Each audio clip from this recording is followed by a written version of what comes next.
एक बार चर्चा में सुनाया था कि जगन्नाथ जी के श्रीअंग सेवा में जो रहते थे तो उनका किसी वैश्या से मित्रता हो गई। तो जब परिकर ने जाना तो उनको बैठाला और कहा या तो जगन्नाथ जी के श्रीअंग की सेवा छोड़ो और जाओ वैश्या के पास, या फिर वैश्या छोड़ो और श्रीअंग की सेवा। तो उन्होंने जगन्नाथ जी को छोड़ दिया कि हम, ये राग बहुत बलवान है, बहुत, तभी तो प्रभु अपने श्रीमुख से कह रहे हैं मम माया दुरत्तया।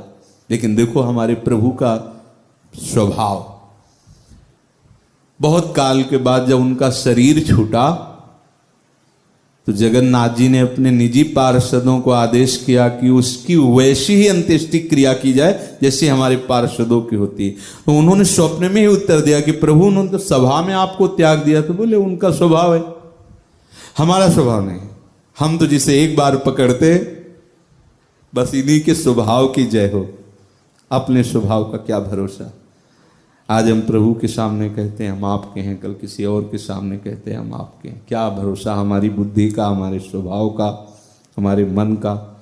अगर हमारी जय है, विजय है तो आपके स्वभाव से है प्रभु। प्रियाजू आपके स्वभाव से है। पूज्यपाद श्री उड़िया बाबा जी एक गृहस्थ के यहाँ गए थे तो देखा वो दरवाजे पर बैठे हुए थे, बड़े तेजस्वी, कांतिमान, और नाम जप कर रहे थे। तो उनसे पूछा कि आप गृहस्थी में रहकर इतने शांत और इतने नाम परायण डूबे हुए हैं। तो बोले पहला हमारा नियम है कि हम अब किसी के पास जाते नहीं।